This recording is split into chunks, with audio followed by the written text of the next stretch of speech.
कहते हैं दुनिया में मन सबसे ज्यादा शक्तिशाली चीज होती है। अगर किसी चीज को तुम पूरे मन से चाहो तो तुम उसे हासिल कर सकते हो। यह मैं नहीं कहता, यह सभी महापुरुषों का कहना है। लेकिन अगर यह बात सत्य है, सच है, तो जो हम अपने मन से चाहते हैं वह हमें हासिल क्यों नहीं होता है। भाई, कोई भी इंसान अपने मन में दुख तो नहीं चाहेगा, लेकिन वो रहता तो दुखी है। हर इंसान अपने मन से तो सफल होना चाहता है, खूब धन कमाना चाहता है, लेकिन फिर भी वह सफल नहीं होता। भला ऐसा दुनिया में कौन इंसान होगा जो अपने मन से यह चाहेगा कि मैं असफल रहूं? क्या मैं पैसा ना कमाऊं सोचने की बात है तो इसमें दो चीज निकालकर सामने आती हैं। या तो वे महापुरुष गलत थे जिन्होंने यह बात कही कि मन से चाही हुई चीज हासिल हो जाती है, या फिर हम गलत हैं। दोस्तों, आज की जो कहानी मैं आपको सुनाने वाला हूं उसमें आपको एक ऐसा मंत्र मिलेगा जिससे आप यह समझ पाएंगे कि अपने मन से कोई भी चीज कैसे करवाई जाती है, मन में किसी भी बात का बीज कैसे बोया जाता है। इस कहानी के द्वारा आपको अच्छी तरह से समझ में आ जाएगा और इससे आप ये भी समझ पाएंगे कि आकर्षण का नियम यानी लॉ ऑफ अट्रैक्शन कैसे काम करता है। दोस्तों, कहानी छोटी सी है लेकिन बहुत ही गहरी है। इससे पहले कि आप इस कहानी में खो जाए, हमारे चैनल को सब्सक्राइब जरूर कर लें। एक बार की बात है, एक आदमी के जीवन में सिर्फ दुख ही दुख थे। वह जो भी काम करता उसका वह काम पूरा नहीं होता। घर में आता तो घर में हमेशा क्लेश बना रहता। वह किसी से भी मदद मांगता तो कोई भी उसकी मदद नहीं करता। ऐसा लगता था कि चारों ओर से दुखों का पहाड़ उसी पर टूट पड़ा है। उसे समझ नहीं आ रहा था कि मैं इन दुखों से पार कैसे पाऊं। वो दिन रात यही सोचता रहता कि अपने दुखों से छुटकारा कैसे पाना है। इसी कारण से वह रात में सो भी नहीं पाता था। उसकी आंखों के नीचे बड़े बड़े काले घेरा बन गए थे, जो इस बात का सबूत थे कि वह आदमी कितना दुखी है और कितना चिंतित है। कभी कभी तो उसके मन में आत्महत्या करने के ख्याल भी आते थे, लेकिन अपने परिवार की चिंता करके वह यह कदम नहीं उठा पाता था। वो इतना दुखी हो गया था कि उसने निर्णय लिया कि वो इन दुखों से छुटकारा प्रकार रहेगा। इसके लिए चाहे उसे कितनी भी मेहनत करनी पड़े, कुछ भी करना पड़े, चाहे अंगारों पर ही क्यों ना चलना पड़े, लेकिन वह इन दुखों से छुटकारा पाकर रहेगा। एक दिन उसने अपने मित्र से पूछा कि मैं अपने जीवन को कैसे सुधारूं। उसके मित्र ने उसे बताया कि तुम किसी बाबा के पास जाओ। बाबाओं के पास ऐसा मंत्र होता है जिससे सारे दुख मिट जाते हैं, जीवन खुशियों से भर जाता है और धन संपदा भी हासिल हो जाती है। तुम किसी ऐसे बाबा को ढूंढ लो, बस तुम्हारा काम बन जाएगा। उस आदमी के मन में यह बात पूरी अच्छी तरह से बैठ गई कि कोई बाबा ही मेरा दुख दूर कर सकता है। इसलिए उसे किसी भी बाबा के बारे में पता चला तो वह उस बाबा के पास पहुंच जाता, उस बाबा को अपनी परेशानी बताता और उससे उसका समाधान पूछता और कहता, बाबा, मैं कुछ भी करने के लिए तैयार हूं, लेकिन मेरी इन समस्याओं से मुझे छुटकारा दिला दीजिए। आप जो कहेंगे वो मैं करने को तैयार हूं, लेकिन आप मेरे जीवन को सुधार दीजिए। बाबा उसे कुछ उपाय बता देते हैं और बदले में उससे दान दक्षिणा ले लेते हैं, और यह उपाय करने के बाद तुम्हारे घर में सुख शांति बनी रहेगी। बस इस उपाय को पूरी विधि के साथ करना। वह आदमी पूरी विधि के साथ उन उपायों को करने लगा, लेकिन बहुत उपाय करने के बाद भी उसके जीवन में कुछ बदलाव नहीं आया। इसके विपरीत उसका जीवन और ज्यादा दुखी हो गया। जो बाबा ने उसे उपाय बताए थे, वह बदले में उससे दान दक्षिणा लेता था, जिससे उसका धन भी धीरे धीरे समाप्त हो रहा था।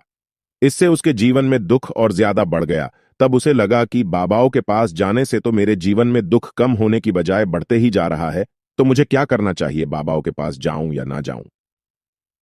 फिर एक दिन उसे एक आदमी ने बताया कि तुम अपने घर में किसी पंडित को बुलाकर हवन करवाओ। हवन होगा तो तुम्हारा घर शुद्ध हो जाएगा। घर में कोई भी नकारात्मक ऊर्जा होगी तो वह घर से बाहर चली जाएगी। किसी अच्छे पंडित को बुलाकर पूरे विधि विधान से मंत्र उच्चारण करवाओ, हवन करवाओ, जिससे घर में सुख शांति आए। उस आदमी के मन में यह बात अच्छे से बैठ गई और उसने एक पंडित को अपने घर बुलाकर हवन करवा लिया। हवन अच्छी तरह से संपन्न हुआ। बदले में पंडित ने भी अच्छी दान दक्षिणा ली और उसके बाद वह वहां से विदा हो गया। लेकिन कुछ दिनों के बाद उस आदमी ने महसूस किया कि उसके जीवन में अब भी कोई बदलाव नहीं आया है। अब वो आदमी पूरी तरह से दुखी हो गया, ज्यादा परेशान हो गया। अब तो उसे लगता था कि मेरे जीवन में दुख कभी खत्म नहीं होंगे। यही सोच सोचकर उसका बुरा हाल हो गया। फिर एक दिन उसे अपने मित्र से एक ऐसे बाबा के बारे में पता चला जो समाधान बताने के लिए कोई दान दक्षिणा नहीं लेता था। उस आदमी को लगा कि यह बाबा दूसरे बाबाओं की तरह नहीं है, क्योंकि यह दान दक्षिणा तो लेता ही नहीं, और अगर दान दक्षिणा नहीं लेता तो सच में यह कोई सिद्ध बाबा होगा। यही सोचकर वह उस बाबा के पास पहुंच जाता है। जब वो आदमी वहां पर पहुंचता है तो वो बाबा ध्यान में बैठे हुए थे। यह देखकर वह आदमी वहीं पर चुपचाप बैठकर बाबा के ध्यान से बाहर आने का इंतजार करने लगा। थोड़ी ही देर बाद बाबा ने आंखें खोली तो सामने एक दुखी और परेशान युवक को देखा। बाबा उसकी आंखों के नीचे काले घेरे देखते ही समझ गए कि आदमी अपने जीवन से कितना परेशान है। उसे संबोधित करते हुए बाबा ने पूछा कि बच्चा, क्या चाहते हो? बाबा के पास क्या लेने आए हो? उस आदमी ने कहा कि बाबा, मैं अपने जीवन से बहुत ज्यादा परेशान हूं। मैंने अपने दुखों को दूर करने के लिए बहुत सारे रास्ते अपनाए, हर वो तरकीब करके देखा जो किसी बाबा ने मुझे बताई, हर वह काम किया जो किसी भी इंसान ने मुझे करने को कहा, लेकिन मेरे जीवन के दुखों में कोई कमी नहीं आई। बाबा, इसके विपरीत मेरे जीवन में दुखों में बढ़ोतरी हो गई। मुझे समझ नहीं आ रहा कि मैं क्या करूं। कभी कभी तो मैं सोचता हूं कि आत्महत्या कर लूं, लेकिन अपने परिवार के बारे में सोचकर मैं ये कदम नहीं उठा पाता। बाबा, मैंने आपके बारे में बहुत सुना है और बहुत उम्मीद के साथ आपके पास आया हूं। कृपया मुझे कोई ऐसा मार्ग बताएं जिससे मुझे अपने दुखों से छुटकारा मिल जाए। मैं अपने दुखों से छुटकारा पाने के लिए कुछ भी करने को तैयार हूं। आप मुझे कोई भी रास्ता बताएं, चाहे वो रास्ता कितना भी कठिन क्यों ना हो, मैं उसको पार करके रहूंगा। बाबा ने महसूस किया कि ये आदमी तो सच में ही बहुत परेशान है। बाबा ने उसकी बात सुनकर कहा कि बच्चा, दुखों को दूर करने के लिए मंत्र ऐसे ही नहीं मिलते। मंत्र पाने के लिए कुछ करना पड़ता है। तुम कुछ कर सकते हो।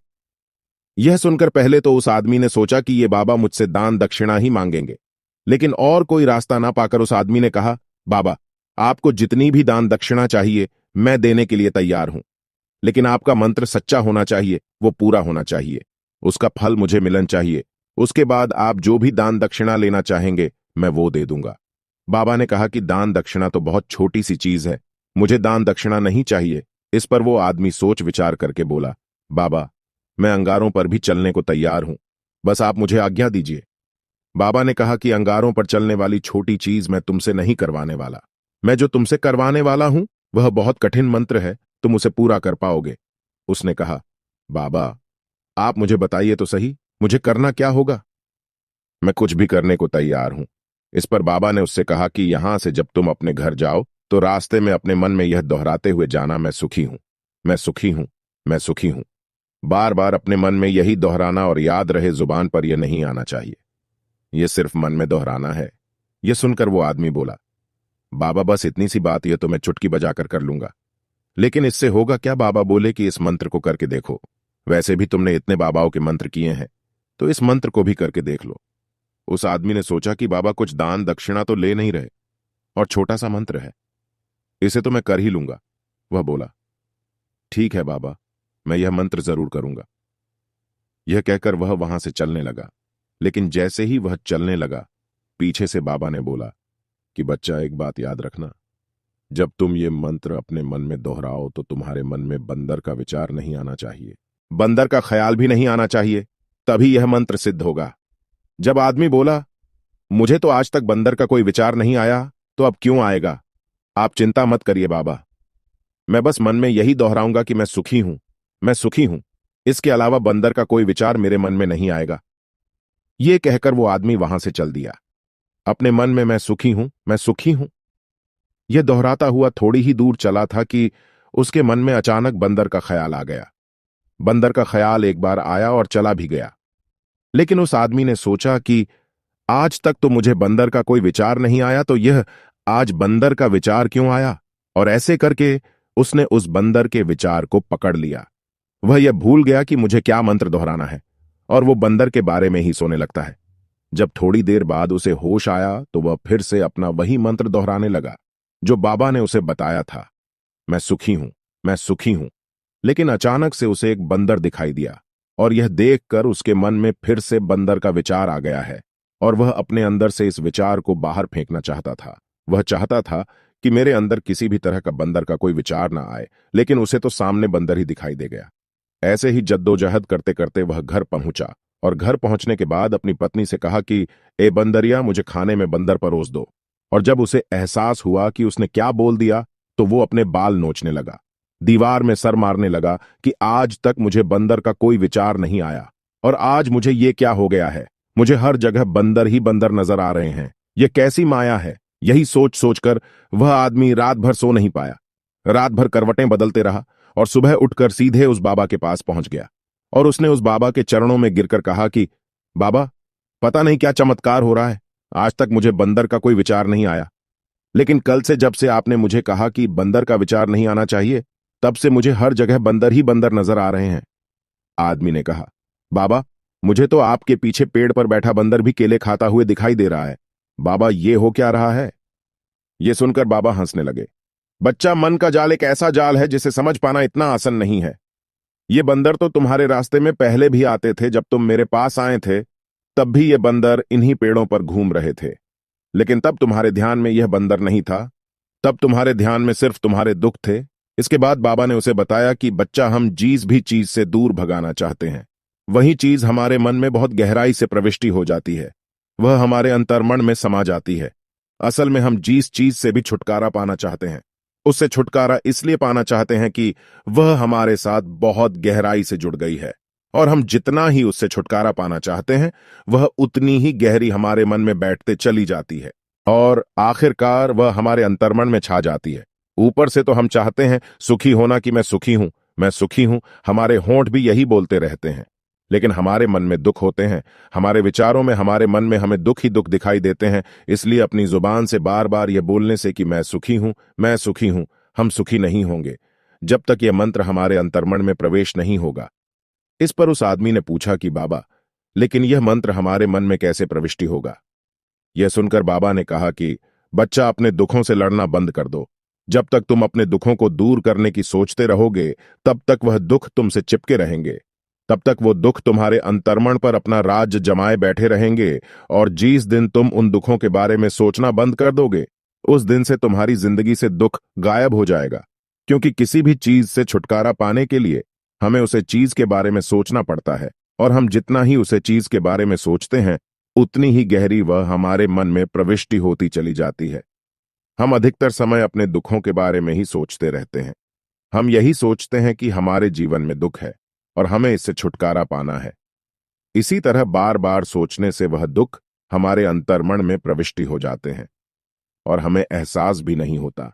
इसलिए अगर तुम दुखों से छुटकारा पाना चाहते हो, तो दुखों से छुटकारा पाने के बारे में सोचना छोड़ दो। तुम्हें तुम्हारे दुखों से छुटकारा मिल जाएगा। आपने देखा होगा, अक्सर आदमी धूम्रपान छोड़ना चाहता है, शराब छोड़ना चाहता है। सुबह अपने आप से वादा करता है कि मैं कोई भी गलत काम नहीं करूंगा, लेकिन शाम को जब वह लौटता है तो नशे में चूर होकर लौटता है। ऐसा क्यों होता है? यह जो हम सोच रहे हैं उसे पूरा कर ही नहीं पा रहे। असल में हम उस चीज को बहुत ज्यादा महत्व दे रहे हैं, उस चीज को बहुत ज्यादा अहमियत दे रहे हैं। जब भी हम उस चीज को छोड़ने के बारे में सोचते हैं, तो हम उसकी इंपॉर्टेंस और ज्यादा बढ़ा देते हैं। हमारा मन उस चीज के बारे में जितना ज्यादा सोचेगा, हमारा मन उतना ही उस चीज के पीछे ज्यादा भागेगा। हमें उस चीज से लड़ना नहीं है, बल्कि बिना सोच गुजर जाना है। और अगर इस मंत्र में हम समझ लेते हैं, तो हम अपने जीवन में जो भी पाना चाहते हैं, उसे अपने अंतर्मन में डाल सकते हैं। और एक बार वह लक्ष्य हमारे अंतर्मन में बैठ जाता है, तो फिर सफलता पाने में कोई समस्या नहीं आएगी, कोई दिक्कत नहीं आएगी। तो दोस्तों, उम्मीद करता हूं आपको इस कहानी से एक अच्छी सीख मिली होगी।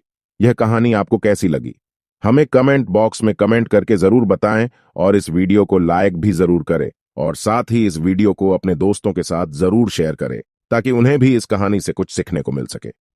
धन्यवाद।